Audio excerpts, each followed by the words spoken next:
हमारे देश के कानून के अनुसार एक वाइफ जो है वो अपने हस्बैंड से अलग अलग प्रोविजंस के तहत मेंटेनेंस क्लेम कर सकती है। जैसे कि वो सेक्शन 125 ऑफ सीआरपीसी के अंडर मेंटेनेंस क्लेम कर सकती है। इसके साथ साथ डोमेस्टिक वायलेंस एक्ट के अंदर भी मेंटेनेंस क्लेम कर सकती है और साथ में ही section 24 of Hindu marriage act के तहत इंटरिम मेंटेनेंस, जब तक केस की प्रोसीडिंग्स चल रही हैं उस दौरान भी मेंटेनेंस क्लेम कर सकती है। ऐसे में हर हस्बैंड, हर पति यही चाहता है कि उसको अपनी वाइफ को मेंटेनेंस ना देना पड़े, या फिर अगर उसको मेंटेनेंस देना पड़े तो वो कम से कम अमाउंट उसे अपनी वाइफ को देना पड़े। लेकिन यहाँ पर जब मेंटेनेंस का केस चलता है तो जो हस्बैंड है वो मेंटेनेंस को खत्म कराने के लिए या फिर कम कराने के लिए ठीक से एफर्ट्स नहीं करता है और वो अपने केस में कुछ ऐसी गलतियां कर बैठता है जिसकी वजह से कोर्ट जो है उसके ऊपर मेंटेनेंस लगा देती है। तो फ्रेंड्स, आज की इस वीडियो में हम एक ऐसी ही जजमेंट के बारे में जानेंगे जिससे एक पति को ये पता चलेगा कि कैसे वो मेंटेनेंस देने से बच सकता है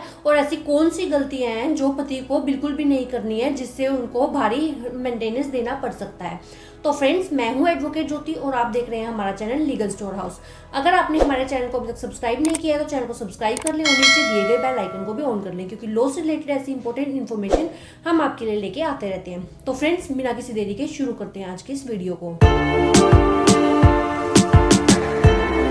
तो friends, honourable Delhi high court की 2024 की ये लैंडमार्क जजमेंट है और इस केस का नाम है नरेश वर्सेस सीमा। तो सबसे पहले तो हम इस केस के फैक्ट्स के बारे में जान लेते हैं। इस केस में एक जो पत्नी है वो अपने हस्बैंड के ऊपर 125 सीआरपीसी के अंडर मेंटेनेंस का केस फाइल करती है, जिसमें पत्नी का ये कहना होता है कि मेरा जो पति है वो मुझे बहुत ज्यादा परेशान करता है, टॉर्चर करता है, हैरेस करता है और इसके साथ साथ मुझसे दहेज की मांग भी करता है और ये ड्रिंक करके घर पर आता है और मेरे साथ मार पिटाई भी करता है। और यहाँ पे उस वाइफ का कहना होता है कि मैं फिजिकली डिसेबल्ड हूँ, इस वजह से मेरी खुद की कोई भी इनकम नहीं है, मेरे पास कोई भी इनकम सोर्स नहीं है, इसलिए मुझे अपने हस्बैंड से मेंटेनेंस दिलवाया जाए। लेकिन यहाँ पे पति का कहना होता है कि मेरी वाइफ का ये कहना कि उसकी कोई भी इनकम नहीं है बिल्कुल ही गलत है। मेरी वाइफ को गवर्नमेंट की तरफ से डिसेबिलिटी पेंशन मिलती है और इसके साथ साथ मेरी वाइफ के पास 2.5 बीघा एग्रीकल्चरल लैंड भी है गुड़गांव में। और इसके साथ साथ पति का ये भी कहना होता है कि मेरी जो इनकम है वो सिर्फ 18,000 रुपए महीने की इनकम है,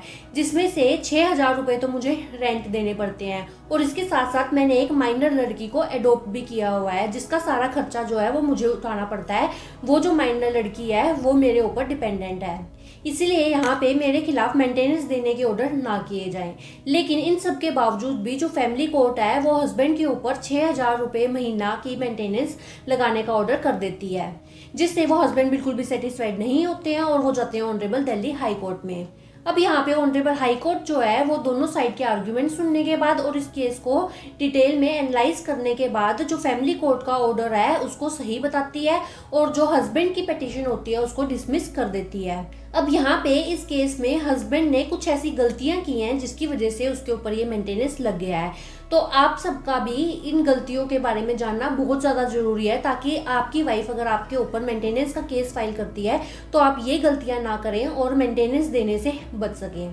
सबसे पहले तो इस केस में हस्बैंड का ये कहना होता है कि ऑनरेबल फैमिली कोर्ट ने बिना इनकम एफिडेविट के, जो कि रजनीश वर्सेस नेहा केस में ऑनरेबल सुप्रीम कोर्ट ने कहा था कि मैंडेटरी है कि इनकम एफिडेविट पार्टीज को देना होगा, जिसके बाद ही मेंटेनेंस डिसाइड की जाएगी, वो देखे बिना ही फैमिली कोर्ट ने मेरे ऊपर मेंटेनेंस लगा दी है। लेकिन यहाँ पे ऑनरेबल हाई कोर्ट का ये कहना था कि इस केस में वो हस्बैंड है जिसने इनकम एफिडेविट नहीं दिया है, उसको सफिशिएंट टाइम दिया गया था, सफिशिएंट अपॉर्चुनिटी दी गई थी, उसकी वाइफ ने भी इनकम एफिडेविट डिपॉजिट करा दिया है, लेकिन इस हस्बैंड की ही गलती है, इसने यहाँ पे पति ने ही इनकम एफिडेविट कोर्ट में सबमिट नहीं करा था। तो यहाँ पे सबसे बड़ी गलती हस्बैंड ने ये की कि उसने अपना इनकम एफिडेविट कोर्ट में नहीं दिया। तो अगर आपके ऊपर मेंटेनेंस का केस चलता है तो सबसे पहला काम जो आपको करना है कि आपको अपना इनकम एफिडेविट, जिसमें आप अपनी इनकम, अपनी लाइबिलिटीज, कौन कौन आप पे डिपेंडेंट है, वो सारी चीजें आप कोर्ट में जरूर दें। दूसरी सबसे बड़ी गलती जो हस्बैंड ने की कि उसने अपनी वाइफ के खिलाफ सेक्शन 9 के अंडर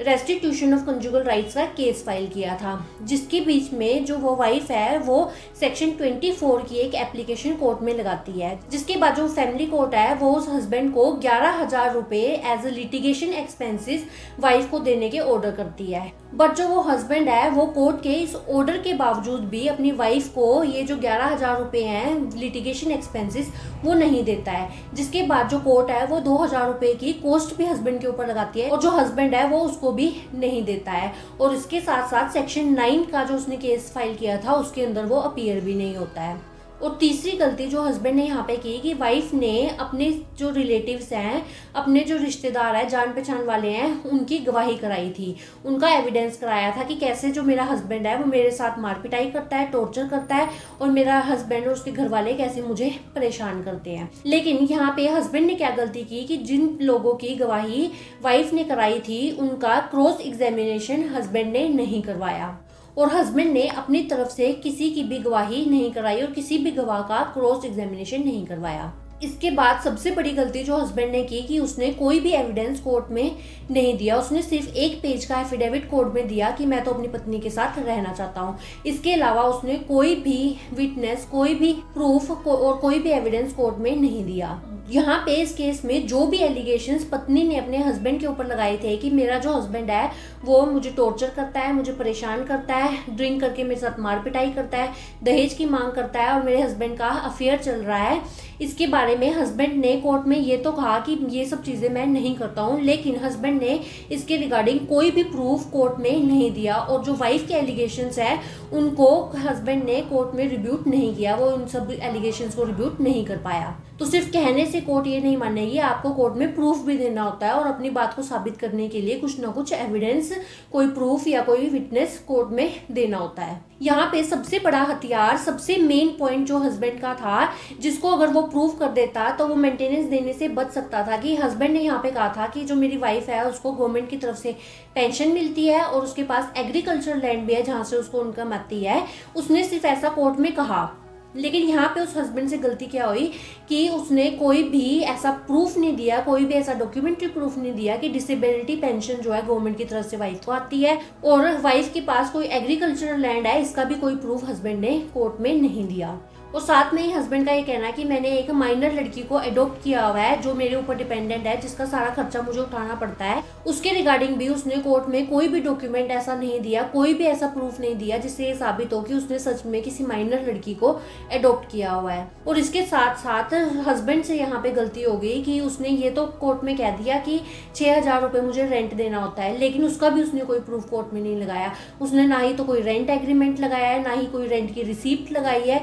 जिससे कोर्ट में ये प्रूफ हो कि उसको 6,000 रुपये रेंट देना पड़ता है। तो फ्रेंड्स, देखा आपने कि इस केस में हस्बैंड के पास कुछ स्ट्रॉन्ग पॉइंट्स थे जिससे वो अपनी मेंटेनेंस देने से बच सकता था या फिर उसको बहुत ही कम मेंटेनेंस देना पड़ता। लेकिन उसने यहाँ पे सिर्फ अपनी बातें कोर्ट में रखी, लेकिन उसके रिगार्डिंग कोई भी डॉक्यूमेंट्री प्रूफ, कोई भी एविडेंस कोर्ट में नहीं दिया है। तो फ्रेंड्स, आई होप अब इस वीडियो से आपको समझ में आ गया होगा कि आपको अपने केस में कौन सी गलतियां नहीं करनी है और किन चीज़ों का आपको ध्यान रखना है जिससे आप भारी भरकम मेंटेनेंस या गुजारा भत्ता देने से बच सकते हैं। फ्रेंड्स, अगर ये वीडियो आपको अच्छी लगी तो वीडियो को लाइक करें और ज़्यादा से ज़्यादा इस वीडियो को शेयर करें। तो फ्रेंड्स, इस वीडियो में इतना ही। अपना कीमती समय में देने के लिए